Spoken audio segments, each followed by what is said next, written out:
धीर्धेनुम् श्रवणपटे यतिवरा महावाक्य जनार्दन सच्चिदानंद त्वं शरणं ब्रजेश। यादवेन्द्रं दयादाता पुंडरीक्षा क्षीरसागर शयनं कमलनयनं नमस्तुते नमामि श्रीहरि। धैर्य से जिसको धारण किया जाता है, कर्ण पटुओं से जिनका पान किया जाता है, ऐसे सच्चिदानंद भगवान श्री यादवेंद्र सरकार को मैं नित्य ही चिंतन करता हूं, नमन करता हूं। जिनको नमन करने से मंगल आदि मंगल तो हो ही जाते हैं, साथ ही में बहुत बड़ा बल मिलता है मनुष्यों को। ओम कुमारिका क्षेत्राय नमः, कमलेश्वराय नमः, कोडेश्वराय नमः, कालिंदेश्वराय नमः, कश्मीरेश्वराय नमः, मार्कंडेश्वराय नमः। ओम मानसरोवर कैलाशाधिपतये नमः, द्वादश ज्योतिर्लिंगाय नमः, रामेश्वराय नमः, केदारेश्वराय नमः, सोमनाथाय नमः, त्र्यंबकेश्वराय नमः। नमः नमः नमः नमः।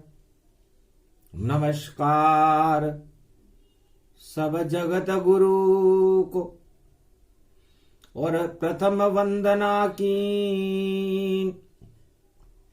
अगहन का ये मास है और पंचमी लीन, सोमवार कलयुग पड़े पंचमी रूप समान। पंच तत्व का ज्ञान है गीता, बोले कृष्ण भगवान। है अर्जुन, ये जो पंच तत्व की देह है, इस देह में नारायण का निवास रहता है। यदि हम इस देह में धर्म की स्थापना कर लें तो नारायण की कृपा को प्राप्त कर लेते हैं, और अगर इस देह में हम अधर्म की स्थापना कर लें तो कुरुक्षेत्र का मैदान बन जाती है ये देह, ये जगत, ये संसार सागर है। और अधर्म की स्थापना करना महाभारत को प्रकट करने के समान होता है। तो पंच तत्व की देह का क्या जग में इतबार, ना जाने किस समय को जावे स्वर्ग सिधार। इस पंच तत्व की देह का घमंड नहीं करना चाहिए, इस शरीर का घमंड नहीं करना चाहिए, क्योंकि ये शरीर समय पाकर नष्ट हो जाता है और शरीर की वासनाएं समय पाकर नष्ट हो जाती है। जिस तरह कौरव वंश अपने आप नष्ट हो गया, न उसे किसी ने नष्ट किया, न तुमने नष्ट किया, न मैंने नष्ट किया, अपने अधर्म के कारण कौरव नष्ट हुए हैं। इसलिए अर्जुन, उस पाप के भागी न तुम हो न मैं हूं, न ये संसार है। काल कर्म की गति को टाल सके नहीं कोई, जो अधर्म के साथ हो वो अपने आप क्षय होए। तो इस संसार में चारों युगों में जो भी अधर्म के साथ रहता है अपने आप ही नष्ट हो जाता है, और जो धर्म के साथ रहता है अपने आप ही प्रकाशमान रहकर ईश्वर की कृपा को प्राप्त करके मोक्ष परम धाम को प्राप्त हो जाता है। इसे ही गीता कहते हैं। आज पंचमी का दिन है, तो क्षीर सागर में शयन करे और नारायण भगवान, और कलयुग में भी दे रहे वह गीता का ज्ञान। सियावर रामचंद्र शंकर हरिओम। तो अर्जुन, भगवान विष्णु की नाभि में तुम्हें ले चलता हूं, वहीं से गीता प्रकट होती है। और गीता अजर अमर अविनाशी है, क्योंकि भगवान विष्णु की नाभि, जिसके अंदर निराकार की ज्योति का प्रकाश रहता है, वो प्रकाश ही चारों युगों में सारे संसार में धर्म की रक्षा करता है। तो हर मनुष्य की नाभि में दो वस्तुएं होती हैं, एक धर्म होता है और एक अधर्म होता है। तो आप जैसा बोओगे वैसा काटोगे। तो नाभि के अंदर रहे नारायण भगवान, उनकी कृपा को लीजिए सुन अर्जुन गीता ज्ञान। तो नाभि का मतलब ही क्या होता है अर्जुन? जब कोई बालक इस संसार में जन्म लेता है मां के गर्भ से, तो वो निराकार की ज्योति से उसकी नाभि जुड़ी रहती है, और अपने कर्मों को लेकर के वह उत्पन्न होता है। तो जैसी जिसके कर्म हो वैसी हो संतान, और नाभि कट कर आ जाती है और हो जाती संतान। तो नाभि कट जाती है तो उसमें से कर्म का जन्म होता है। वो शुभ कर्म का जन्म हुआ बालक का या अशुभ कर्म का जन्म हुआ, ये तो उसकी जन्म कुंडली बताएगी, उसके कर्म बताएंगे। तो चलो दर्शन करें पंचमी, सोमवार गति पाए। अमृत क्षीर सागर में रहता और अमृत दूं दिखलाए। अमृत पान करो अर्जुन, यही तो गीता ज्ञान रहे। जो अमृत पान कर लेता है वह अजर अमर इंसान रहे। तो भगवान विष्णु की नाभि के अंदर एक कमल खिलता है अर्जुन। ये कमल किसका है?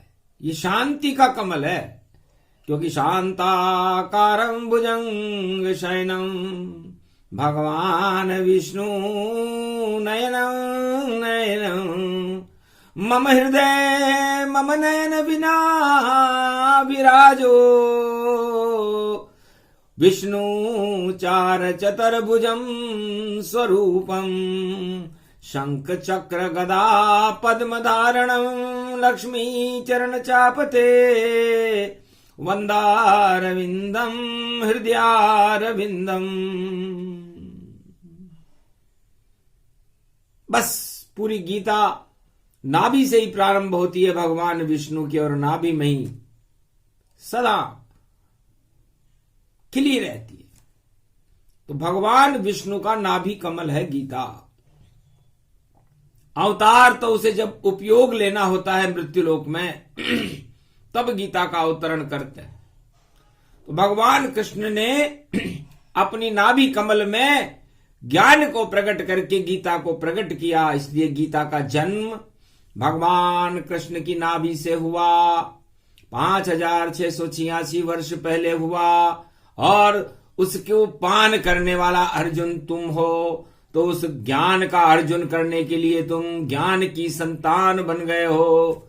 तो शुभ शुभ हो गया, ज्ञान की कृपा तुम्हारे होए।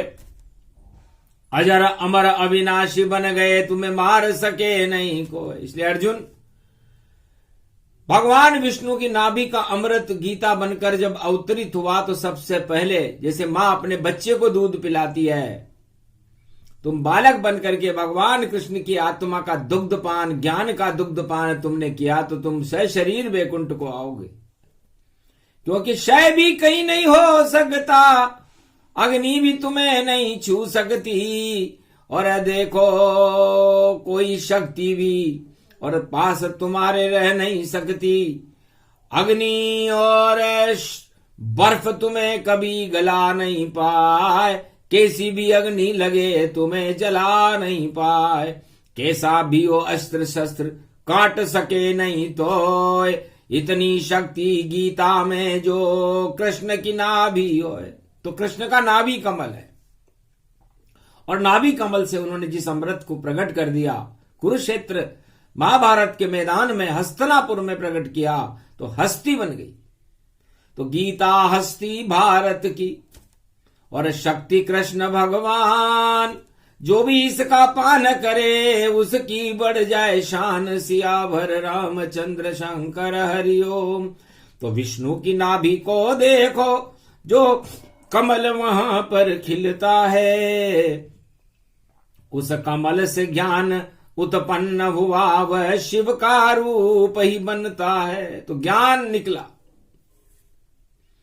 तो ज्ञान कभी नहीं मरता, चारों युगों में मरता ज्ञान है, और ज्ञान शिव का रूप है। तो ज्ञान से शिव बनते हैं, और शिव कल्याण को कहते हैं। इसलिए ज्ञान का सदुपयोग विश्व के कल्याण के लिए और अपनी आत्मा और अपने परिवार के कल्याण के लिए हर मनुष्य को करना चाहिए। तो सबसे पहले नाभि में, और जाकर देखो ताय, सूक्ष्म रूप बनो तुम अर्जुन, फिर तुम झांको आए, कि नाभि में क्या शुभ रहे और क्या है अशुभ समान। वैसा ही कुरुक्षेत्र है और धर्म क्षेत्र उसे जान। अब नाभि में अशुभता भरी हुई होगी, आपके विचार भी अशुभ हो जाएंगे और महाभारत का कारण बनेंगे। और यदि नाभि के अंदर आपने शुभता भरी हुई है, तो आपके विचार भी शुभ होंगे और धर्म क्षेत्र बन जाएगा। तो धर्म क्षेत्रे कुरुक्षेत्रे श्री कृष्ण वाच्ये गीता, वरदायनी मंगलदायनी, भाग्यवर्धक शक्तिवर्धक भारत वर्धक जगत गुरु भगवान श्री कृष्ण वाच्ये। तो इस भारत के ऊपर, इस भारत माता को जो भी कुरुक्षेत्र बनाने के लिए अपनी तैयारियां शुरू करते हैं, उसे महाभारत कहते हैं। उस कुरुक्षेत्र को ही समाप्त कर देती है गीता, और धर्म क्षेत्र बना देती है संपूर्ण भारत को। चारों युगों में ऐसा ही, और भारत में हो जाता है। कर कोई करे यहाँ कुरुक्षेत्र, तो धर्म क्षेत्र बन जाता है। महाभारत होता है भारी, महाभारत नष्ट हो जाता है। ईश्वर की कृपा होती भारत, तो भारत का सारथ कृष्ण बनवाता है। भारत का सारथी बनकर के मैं खड़ा हुआ हूं अर्जुन, और मैं इस नाभि में, इस भारत में, भारत भी एक नाभि अणु है, और ये अणु, भारत पूरे त्रिलोक में धर्म का अणु है। यह भगवान का दूसरा भवन है, और भारत का, भगवान का पहला भवन बैकुंठ है। तो भगवान की नाभि में विष का अणु है। तो सारे त्रिलोक के विष का पान भगवान विष्णु करते हैं, और उस विष को शेष जी ग्रहण कर लेते हैं। तो क्षीर सागर में तो सदा ही अमृत भरा रहता है।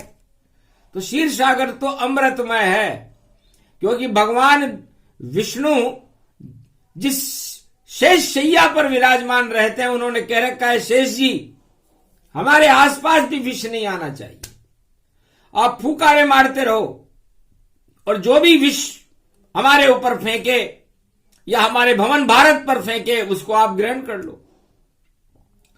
तो जितने भी विष त्रिलोक के, उसको शेष पी जाए, और अमृत अमृत ही बचे, वह विष्णु कहलाए। सियावर रामचंद्र शंकर हरिओम। और जिसके पास अमृत होगा, और शांति जिसके पास रहे, और नाभि कमल में देखो ज्ञान का, जिसकी नाभि में सदा प्रकाश रहे। तो विष्णु के नाभि कमल में शिव ही ज्ञान का रूप, और ब्रह्मा जी की श्रुतियां देखो, वह है ब्रह्म स्वरूप।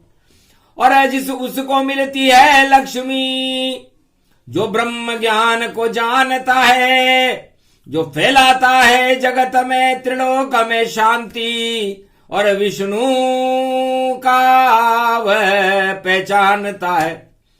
तो जिसने विष्णु पहचान लिए और जिसको हो गया ज्ञान, और उसी को मिलेगी शांति और लक्ष्मी कृपा महान। जिसके हृदय में शांति की स्थापना हो जाती है, समझ लो उस पर भगवान विष्णु की कृपा हो जाती है। और जिस पर भगवान विष्णु कृपा कर देते हैं वह लक्ष्मी को प्राप्त करने का पात्र बनता है, और लक्ष्मी जी की कृपा उस दिव्य आत्मा पर हो जाती है जो शांति की स्थापना करने के लिए अपनी पंच तत्व की इस देह का पूरी ताकत लगा देते हैं। इसे गीता कहते हैं। तो अपनी पंच तत्व की देह को और नाभि कमल को जान, और नाभि कमल का ज्ञान ही है गीता का ज्ञान। सियावर रामचंद्र शंकर हरिओम। ये नाभि कमल का ज्ञान है अर्जुन, श्री कृष्ण ही तुम्हें सुनाते हैं। और जिस मैदान में तुम कुरुक्षेत्र में खड़े हुए उसे हम धर्म क्षेत्र बनाते हैं। तो देखो शक्ति कृष्ण की, कृष्ण तुम्हारे साथ। कुरुक्षेत्र मैदान में कौरव खावे मात, सियावर रामचंद्र शंकर हरि। तो विष का अणु है भगवान विष्णु और धर्म का अणु है भारत। यहां पर अधर्म रह नहीं सकता, और अधर्म आ गया तो महाभारत होता है, और उस महाभारत का परिणाम ये धर्म उस महाभारत को समाप्त कर देता है। उसे कुरुक्षेत्र जंग मैदान ऐलान कहते हैं। तो चारों युगों में, हर युग में धर्म क्षेत्र को कुरुक्षेत्र बनाने का प्रयास दानव शक्तियां करती है, और कुरुक्षेत्र को धर्म क्षेत्र बनाने का काम गीता करती है और भगवान करते हैं। ये चारों युगों की परंपरा है, इसे गीता कहते हैं। गीता भगवान विष्णु की नाभि से प्रारंभ होती है और नाभि पर ही उसका लय हो जाता है। तो गीता कभी पूरी नहीं, और ये तो ज्ञान अनंत, और गीता की शक्ति देखो, और भारतवर्ष अनंत। तो अनंत समय से भगवान विष्णु की नाभि में ये कमल खिला हुआ है, उसे ज्ञान कहते हैं, भगवान के चरित्र कहते हैं।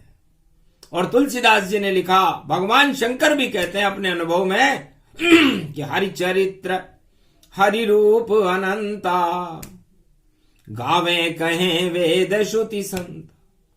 तो इस ज्ञान की श्रुतियां 4 वेद 6 शास्त्र और 18 पुराण बन जाती है, लेकिन ज्ञान फिर भी अनंत ही रहता है, अनंत ही रहेगा, उसे कोई पूर्ण नहीं कर सकता। इसलिए ज्ञान की पूर्णता भगवान विष्णु है, और अज्ञान की पूर्णता अधर्म है, और अधर्म को समाप्त करना भगवान विष्णु का धर्म है। इसलिए भारत भगवान विष्णु का दूसरा भवन है। यदि भगवान विष्णु वैकुंठ में नहीं मिले तो सारे संसार बालक राक्षसों को, संतों को और मानवों को और भक्तों को सोच लेना चाहिए कि भगवान इस समय भारत में है। और चारों युगों में हे अर्जुन ऐसा ही होता है। जब वैकुंठ हो खाली खाली तो भारत में भगवान मिले, और जब जब बातें भगवान भारत में तो भारत की ऊंची शान मिले। यहां ज्ञान मिले अज्ञान हटे, और धर्म का रूप विशाल बने, और धर्म क्षेत्र ये भारत है, और धर्म अणु भगवान बने। तो हे अर्जुन, इस कलयुग में मैं धर्म का अणु बना हुआ हूं, और अधर्म का नाश करने के लिए मैं कुरुक्षेत्र जंग मैदान में खड़ा हुआ हूं। अगन का महीना है और पंचमी है, और पूरी शक्ति से मैं और सारे जगत को देख रहा। सारे जगत में अंधेरा है, और अधर्म का बोलबाला या रहा। 2022 में जब भगवान विष्णु ने अपनी तीसरे नेत्र से सारे संसार को देखा तो अधर्म का बोलबाला देखा, धर्म का नाम निशान नहीं देखा। केवल भारत के अंदर सूर्य का प्रकाश था, वृश्चिक राशि का प्रकाश था। वृश्चिक राशि के अंदर दो वस्तुएं होती है, काल की राशि है, वृश्चिक 8 की राशि है, और यदि इसमें सूर्य का प्रकाश हो जाए तो अर्जुन, ये ज्योतिष ज्ञान बता रहा हूं, क्योंकि ज्योतिष से ही तो महाभारत की लीला देखी जाती है। तो संसार में किसी भी मनुष्य के कुंडली के अंदर अर्जुन, यदि 8 नंबर में सूर्य आ जाए तो वह व्यक्ति अपने पूरे परिवार को तार देता है। सूर्य जैसा प्रकाश हो जाता है। 8वें घर से यदि आप सूर्य को देखेंगे तो उसका शुक्र पर प्रकाश होगा, और शुक्र दूसरे घर को कहते हैं, तो दूसरा घर भारत मेरा ही है। तो मैं सूर्य का प्रकाश बनकर जब भी भारत में आता हूं, या किसी की भी कुंडली में सूर्य 8 नंबर में हो, तो उसे समझना चाहिए कि वह मरते हुए को भी जीता कर सकता है, जिंदा कर सकता है। यही गीता का ज्ञान है। गीता का ज्ञान वृश्चिक राशि में अगन में क्यों सुनाया जाता है? क्योंकि अगन के अंदर सूर्य भगवान हमेशा, हर युग में, हर महीने में, हर वर्ष में 8 नंबर में रहते हैं। तो किसी की भी जन्म कुंडली के अंदर 8 नंबर में सूर्य बैठा हुआ हो तो समझ लेना चाहिए कि वह व्यक्ति अपने परिवार में किसी को मरने ही नहीं देगा। और ऐसे व्यक्ति जिसकी कुंडली में 8 नंबर का सूर्य हो, देखे खोल करके अपनी जन्म कुंडली को, और कोई मर रहा हो तो उस व्यक्ति को बुला ले। जब तक वो व्यक्ति वहां से उठकर नहीं जाएगा, वो व्यक्ति मर नहीं सकता जो मरणासन अवस्था में पड़ा हुआ है। इतनी शक्ति 8 नंबर के सूर्य में होती है। और 8 नंबर का सूर्य भगवान कृष्ण बने हुए हैं, क्योंकि अष्टमी को पैदा हुए हैं और अगन का महीना है। तो सूर्य वंश में उस समय सूर्य उनके 8वें गर्भ में है, और 8वें गर्भ से मृत्यु होती है, और महाभारत मैदान में खड़े हुए हैं। तो अर्जुन, तुम्हें तो मरने नहीं दूंगा, क्योंकि मैं 8वें शक्ति से तुम्हारे साथ हूं। और जो मेरे सामने आएंगे और जो मेरे को छोड़कर जाएंगे, तो ये कुरुवंश होगा, जो भगवान से लड़ाई करने के लिए खुद आ रहा है। तो सारे अपने आप ही मर जाएं तत्काल, वृश्चिक राशि का सूर्य भी करता बड़ा कमाल, अगहन में ही ये आता। तो ये चारों युगों के वेद प्रमाण दे रही है वाणी कि 8वें घर का सूर्य चमत्कारिक होता है, उसे खराब नहीं मानना चाहिए। खराब कब होता है अर्जुन? जब जिसकी कुंडली में 8 नंबर में सूर्य हो और वह पराई स्त्रियों पर नजर डाले या गलत काम करे, कुकर्म करे, तो वह भी नष्ट हो जाता है। ये वेद प्रमाण है। ये वो ज्योतिष है जो भगवान बताते हैं, और भगवान के गर्भ में रहती है, नाभि में रहती है। तो नाभि कमल में 8 होता है और 8 में ही ठाठ होता है। तो 8 अंक में सूर्य हो जिसके, देखो भाग्यवशाली है। और इतना सूरज चमके भैया, शमशान में भी यदि सूर्य चमक जाए तो फिर वहां पर मृत्यु कैसे आएगी, काल कैसे आएगा? इसे जब तक अर्जुन मैं तेरे साथ खड़ा हूं, तेरा काल आ ही नहीं सकता। और ये कुरुक्षेत्र का मैदान शमशान है, और काल ऊपर मंडरा रहा है इस 18 अक्षौणी सेना के। और इस 18 अक्षौणी सेना में से का पतन का समय है, क्योंकि ये भगवान कृष्ण रूपी सूर्य और चंद्रमा से युद्ध करने की तैयारी कर रहे हैं, उन पर वार करेंगे। तो जिसके सूरज 8 में, उसे मार सके नहीं कोई, जो भी मारने आए उसको वह अपने आप क्षय होए। तो जिसकी कुंडली में 8वें घर में सूर्य हो, उसके कैसा भी शत्रु हो, अपने आप ही समाप्त हो जाता है। तो गीता का ज्ञान है ये, पंच तत्व का ज्ञान। और विष्णु की नाभि में देखो भरा है गीता ज्ञान। तो भगवान विष्णु की नाभि से प्रारंभ करते हैं गीता। ये 5वां तीर छोड़ रहे हैं हम नाभि से। रावण की नाभि में गया राम का तीर, सारा अज्ञान समाप्त हो गया और जीवन मुक्त शरीर। ये रहस्य है जो आज भगवान कृष्ण गीता में कलयुग में बता रहे हैं कि भगवान राम ने रावण की नाभि में तीर क्यों मारा। कितनी भी रामायण पढ़ लो, तुलसी वाल्मीकि गति जान, और फिर भी नहीं हो सके रे भैया क्यों मारा रावण को राम। राम उसे तलवार से भी मार सकते थे, गदा से भी मार सकते थे, किसी भी तरह से मार सकते थे, लेकिन राम ने अपनी नाभि से ज्ञान का तीर जब रावण की नाभि में छोड़ा तो उसमें अज्ञानता ही समाप्त हो गई और ज्ञान का प्रकाश हो गया, पूरी गीता ही प्रवेश करा दी और रावण का मोक्ष हो गया।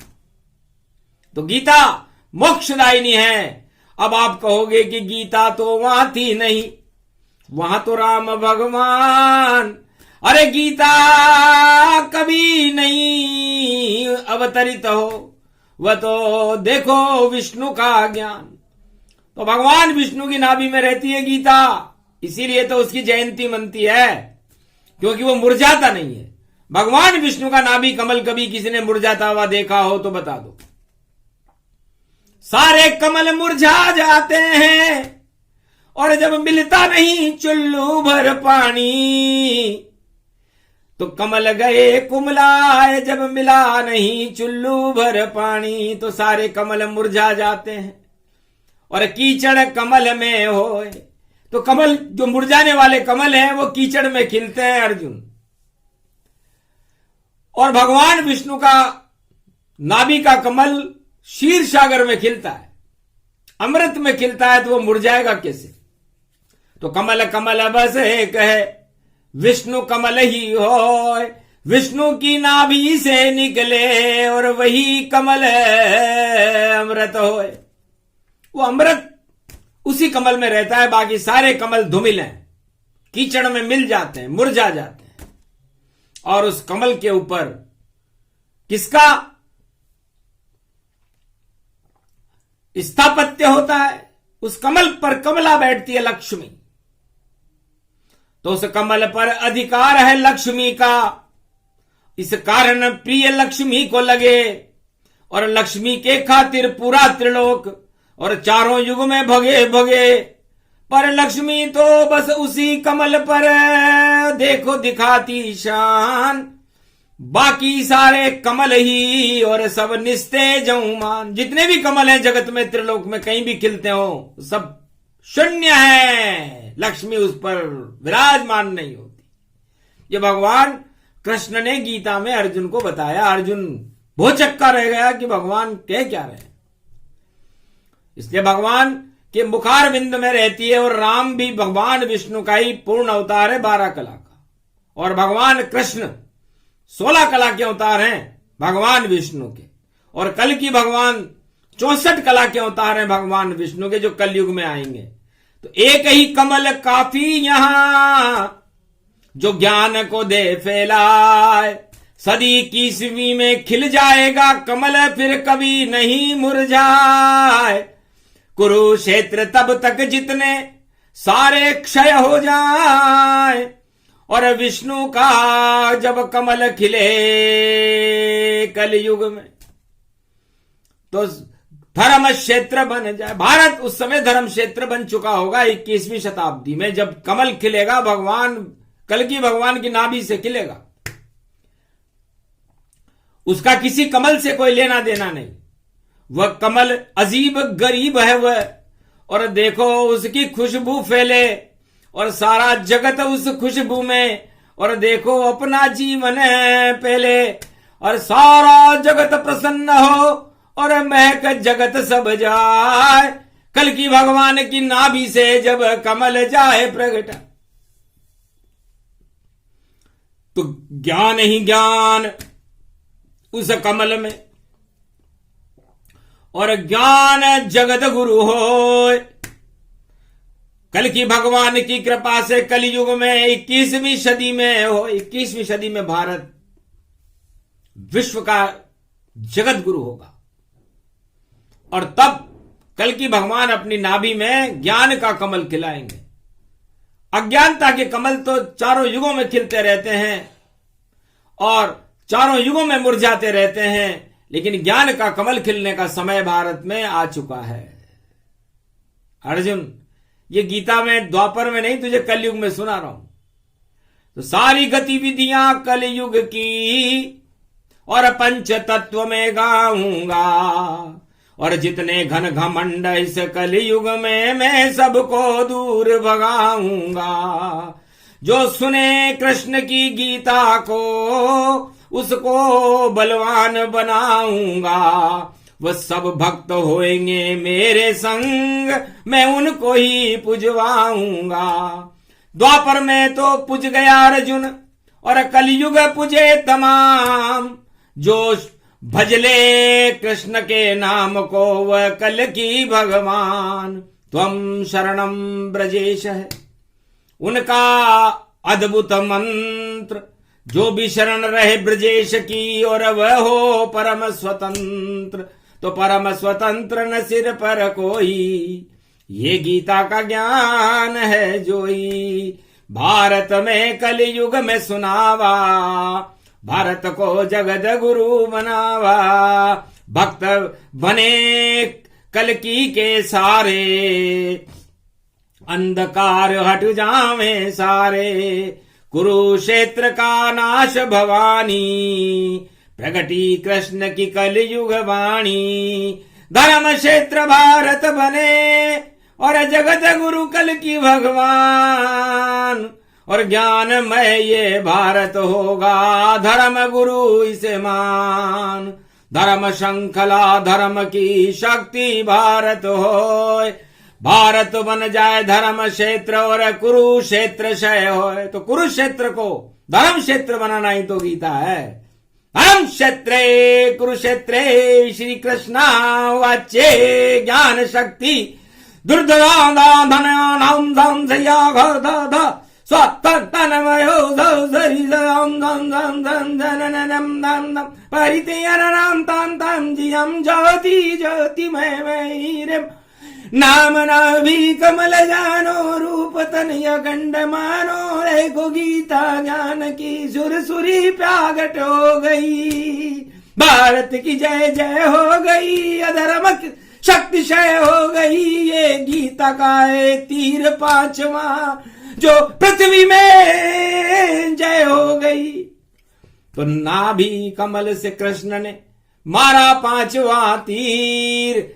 अजब गजब की गीता बोली और हुआ ज्ञान शरीर। शरीर में ज्ञान शक्तियों का प्रागट्य हो गया। सारे भारत में जो पांचवा तीर भगवान कृष्ण छोड़ रहे हैं गीता का, 11 तीर छोड़ने। तो हर भारतीय के अंदर इस समय धर्म क्षेत्र बनेगा, उसके अंदर विचार बदलेंगे, उसकी शक्तियां बदलेंगी, जब भी तो गीता है। इसे सुनाया नहीं जाता और इसमें किसी को बुलाया नहीं जाता। इसको सुनते बजरंग बली या उमा शक्ति को लाया जाता, या सुनती है राधे रानी या अर्जुन सुने तमाम, या हिमालय के अदृश्य संत सुनते गीता ज्ञान। इतने लोग सुनते हैं इसको। बाकी भारत में इसे कोई मनुष्य केवल वाणी के माध्यम से सुन सकता है। जिसका भाग्य होगा वह सुन लेगा। इसलिए ज्यादा लोग इसे नहीं सुन सकते, क्योंकि गीता गर्भ का ज्ञान है और इसे सुने नहीं कोई।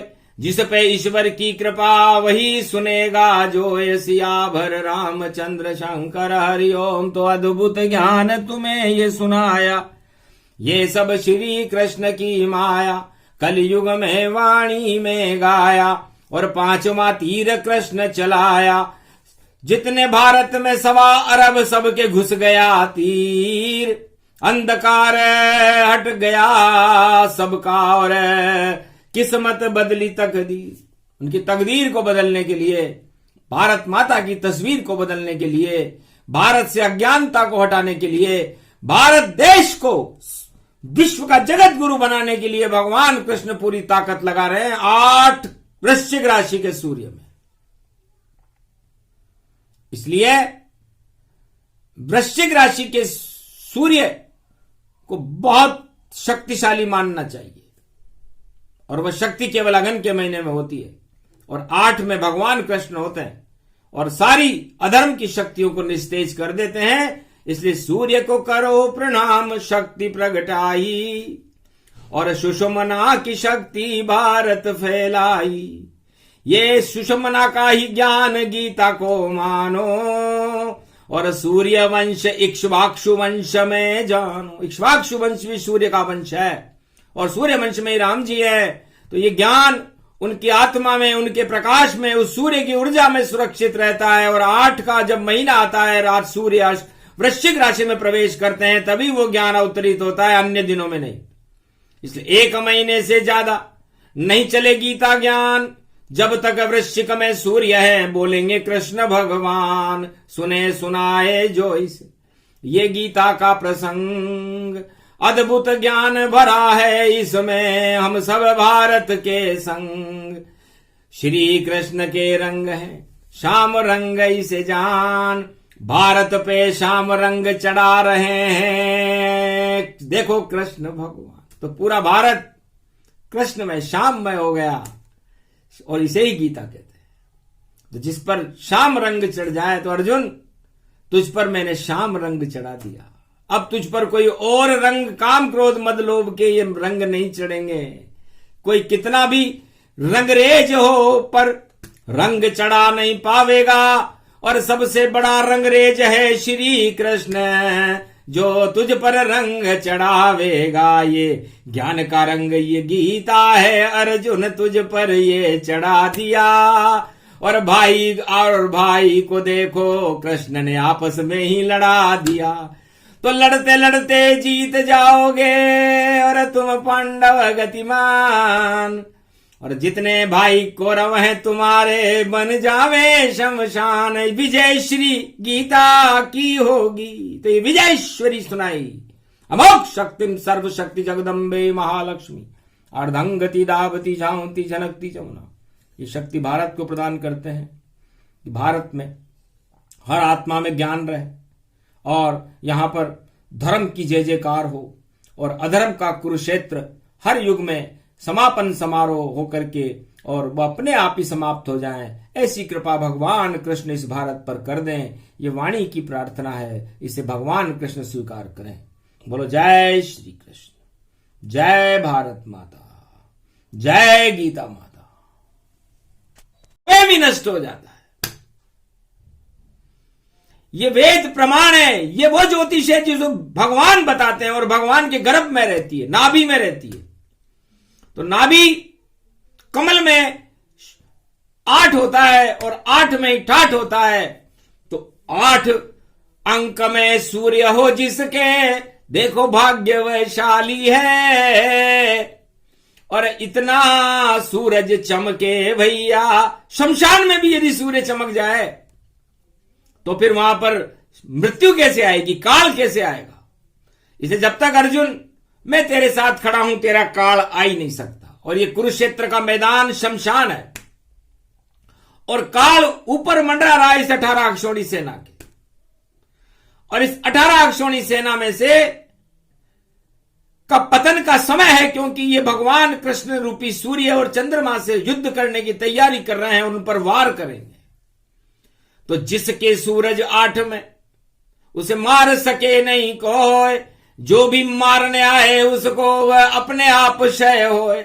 तो जिसकी कुंडली में 8वें घर में सूर्य हो, उसके कैसा भी शत्रु हो, अपने आप ही समाप्त हो जाता है।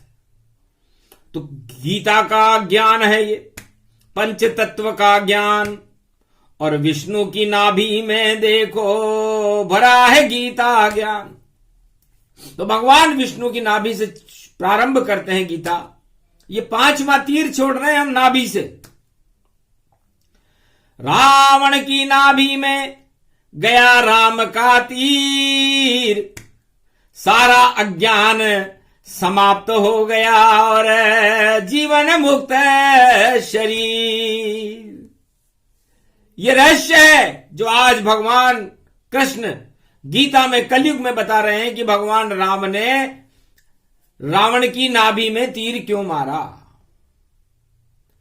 कितनी भी रामायण पढ़ लो तुलसी वाल्मीकि गति जान, और फिर भी नहीं हो सके रे भैया क्यों मारा रावण को राम। राम उसे तलवार से भी मार सकते थे, गदा से भी मार सकते थे, किसी भी तरह से मार सकते थे, लेकिन राम ने अपनी नाभि से ज्ञान का तीर जब रावण की नाभि में छोड़ा तो उसमें अज्ञानता ही समाप्त हो गई और ज्ञान का प्रकाश हो गया, पूरी गीता ही प्रवेश करा दी और रावण का मोक्ष हो गया। तो गीता मोक्षदायिनी है। अब आप कहोगे कि गीता तो वहां थी नहीं, वहां तो राम भगवान, अरे गीता कभी नहीं अवतरित हो, वह तो देखो विष्णु का ज्ञान। तो भगवान विष्णु की नाभि में रहती है गीता, इसीलिए तो उसकी जयंती मनती है, क्योंकि वो मुरझाता नहीं है। भगवान विष्णु का नाभि कमल कभी किसी ने मुरझाता हुआ देखा हो तो बता दो। सारे कमल मुरझा जाते हैं और जब मिलता नहीं चुल्लू भर पानी, तो कमल गए कुमलाए जब मिला नहीं चुल्लू भर पानी, तो सारे कमल मुरझा जाते हैं और कीचड़ कमल में होए। तो कमल जो मुरझाने वाले कमल हैं वो कीचड़ में खिलते हैं अर्जुन। और भगवान विष्णु का नाभि का कमल क्षीर सागर में खिलता है, अमृत में खिलता है, तो वो मुरझाएगा कैसे। तो कमल कमल बस एक है विष्णु कमल ही हो, विष्णु की नाभि से निकले और वही कमल अमृत होए।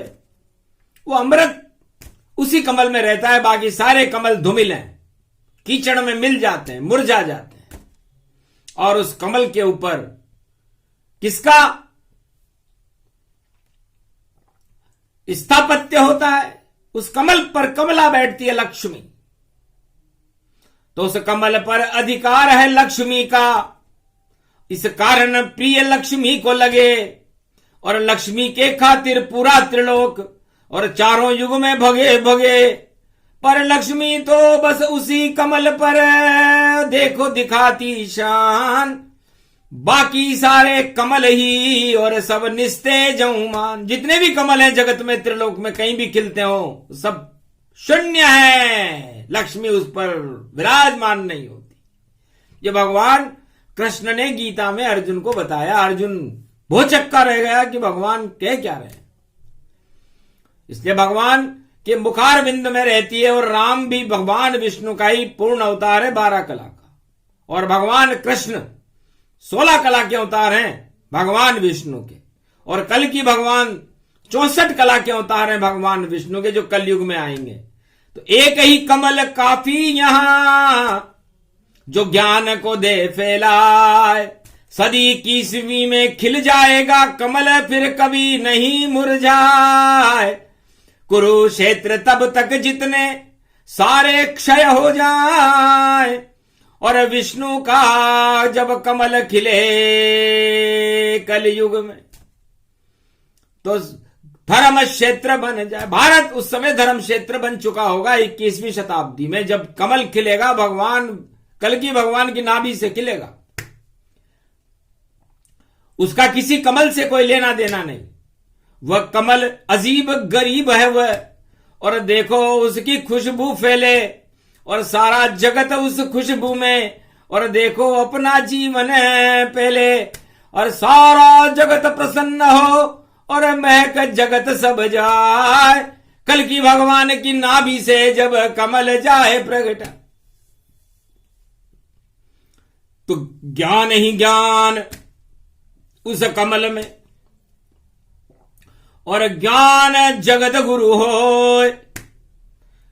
कल की भगवान की कृपा से कलयुग में 21वीं सदी में हो, 21वीं सदी में भारत विश्व का जगत गुरु होगा। और तब कल की भगवान अपनी नाभि में ज्ञान का कमल खिलाएंगे।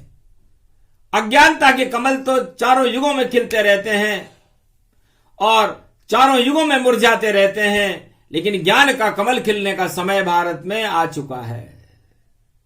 अर्जुन, ये गीता में द्वापर में नहीं, तुझे कलयुग में सुना रहा हूं। तो सारी गतिविधियां कलयुग की और पंच तत्व में गाऊंगा, और जितने घन घमंड इस कलयुग में मैं सबको दूर भगाऊंगा। जो सुने कृष्ण की गीता को उसको बलवान बनाऊंगा, वह सब भक्त होएंगे मेरे संग, मैं उनको ही पुजवाऊंगा। द्वापर में तो पुज गया अर्जुन और कलयुग पुजे तमाम, जो भजले कृष्ण के नाम को वह कल की भगवान। त्वम शरणम ब्रजेश है उनका अद्भुत मंत्र, जो भी शरण रहे ब्रजेश की और वह हो परम स्वतंत्र। तो परम स्वतंत्र न सिर पर कोई, ये गीता का ज्ञान है जोई। भारत में कलयुग में सुनावा, भारत को जगत गुरु बनावा। भक्त बने कलकी के सारे, अंधकार हट जावे सारे। कुरुक्षेत्र का नाश भवानी, प्रगटी कृष्ण की कलयुग वाणी। धर्म क्षेत्र भारत बने और जगत गुरु कल की भगवान, और ज्ञानमय ये भारत होगा, धर्म गुरु इसे मान। धर्म श्रृंखला धर्म की शक्ति भारत होए, भारत बन जाए धर्म क्षेत्र और कुरुक्षेत्र क्षय होए। तो कुरुक्षेत्र को धर्म क्षेत्र बनाना ही तो गीता है। धर्म क्षेत्रे कुरुक्षेत्रे श्री कृष्णा वाच्ये ज्ञान शक्ति दुर्धनाम धम सया ध स्वतनमयो परितेरम तम तम जियम ज्योति ज्योतिमय नाम नाभि कमल जानो रूप तनय गंड मानो। रे को गीता ज्ञान की सुरसुरी प्यागट हो गई, भारत की जय जय हो गई, अधर्म शक्ति क्षय हो गई। ये गीता का है तीर पांचवा, जो पृथ्वी में जय हो गई। तो नाभि कमल से कृष्ण ने मारा पांचवा तीर, अजब गजब की गीता बोली और हुआ ज्ञान शरीर। शरीर में ज्ञान शक्तियों का प्रागट्य हो गया। सारे भारत में जो पांचवा तीर भगवान कृष्ण छोड़ रहे हैं गीता का, 11 तीर छोड़ने। तो हर भारतीय के अंदर इस समय धर्म क्षेत्र बनेगा, उसके अंदर विचार बदलेंगे, उसकी शक्तियां बदलेंगी, जब भी तो गीता है। इसे सुनाया नहीं जाता और इसमें किसी को बुलाया नहीं जाता। इसको सुनते बजरंग बली या उमा शक्ति को लाया जाता, या सुनती है राधे रानी या अर्जुन सुने तमाम, या हिमालय के अदृश्य संत सुनते गीता ज्ञान। इतने लोग सुनते हैं इसको। बाकी भारत में इसे कोई मनुष्य केवल वाणी के माध्यम से सुन सकता है, जिसका भाग्य होगा वह सुन लेगा। इसलिए ज्यादा लोग इसे नहीं सुन सकते, क्योंकि गीता गर्भ का ज्ञान है और इसे सुने नहीं कोई। जिस पे ईश्वर की कृपा वही सुनेगा जो, सियावर रामचंद्र शंकर हरिओम। तो अद्भुत ज्ञान तुम्हें ये सुनाया, ये सब श्री कृष्ण की माया, कलयुग में वाणी में गाया। और पांचवा तीर कृष्ण चलाया, जितने भारत में 1.25 अरब सबके घुस गया तीर। अंधकार हट गया सबका और किस्मत बदली तकदीर। उनकी तकदीर को बदलने के लिए, भारत माता की तस्वीर को बदलने के लिए, भारत से अज्ञानता को हटाने के लिए, भारत देश को विश्व का जगत गुरु बनाने के लिए भगवान कृष्ण पूरी ताकत लगा रहे हैं 8 वृश्चिक राशि के सूर्य में। इसलिए वृश्चिक राशि के सूर्य को बहुत शक्तिशाली मानना चाहिए, और वह शक्ति केवल अगन के महीने में होती है, और 8 में भगवान कृष्ण होते हैं और सारी अधर्म की शक्तियों को निस्तेज कर देते हैं। इसलिए सूर्य को करो प्रणाम, शक्ति प्रगटाई, और सुषुम्ना की शक्ति भारत फैलाई। ये सुषुम्ना का ही ज्ञान गीता को मानो, और सूर्य वंश इक्ष्वाकु वंश में जानो। इक्ष्वाकु वंश भी सूर्य का वंश है और सूर्य वंश में ही राम जी है। तो ये ज्ञान उनकी आत्मा में, उनके प्रकाश में, उस सूर्य की ऊर्जा में सुरक्षित रहता है। और 8 का जब महीना आता है, रात सूर्य वृश्चिक राशि में प्रवेश करते हैं, तभी वो ज्ञान अवतरित होता है, अन्य दिनों में नहीं। इसलिए 1 महीने से ज्यादा नहीं चले गीता ज्ञान जब तक वृश्चिक में सूर्य है, बोलेंगे कृष्ण भगवान, सुने सुनाए जो इसे। ये गीता का प्रसंग अद्भुत ज्ञान भरा है, इसमें हम सब भारत के संग। श्री कृष्ण के रंग है श्याम रंग इसे जान, भारत पे श्याम रंग चढ़ा रहे हैं, देखो कृष्ण भगवान। तो पूरा भारत कृष्ण में श्याममय हो गया और इसे ही गीता कहते हैं। तो जिस पर श्याम रंग चढ़ जाए, तो अर्जुन तुझ पर मैंने श्याम रंग चढ़ा दिया, अब तुझ पर कोई और रंग, काम क्रोध मद लोभ के ये रंग नहीं चढ़ेंगे। कोई कितना भी रंगरेज हो पर रंग चढ़ा नहीं पावेगा। और सबसे बड़ा रंगरेज है श्री कृष्ण, जो तुझ पर रंग चढ़ावेगा। ये ज्ञान का रंग ये गीता है, अर्जुन तुझ पर ये चढ़ा दिया। और भाई को देखो, कृष्ण ने आपस में ही लड़ा दिया। तो लड़ते लड़ते जीत जाओगे और तुम पांडव गतिमान।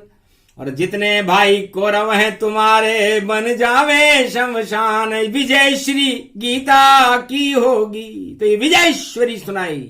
अमोघ शक्तिम सर्वशक्ति जगदम्बे महालक्ष्मी, अर्धंगति दावती झांवती जनकती जमुना। ये शक्ति भारत को प्रदान करते हैं कि भारत में हर आत्मा में ज्ञान रहे और यहां पर धर्म की जय जयकार हो और अधर्म का कुरुक्षेत्र हर युग में समापन समारोह होकर के और वह अपने आप ही समाप्त हो जाएं, ऐसी कृपा भगवान कृष्ण इस भारत पर कर दें। ये वाणी की प्रार्थना है, इसे भगवान कृष्ण स्वीकार करें। बोलो जय श्री कृष्ण, जय भारत माता, जय गीता माता।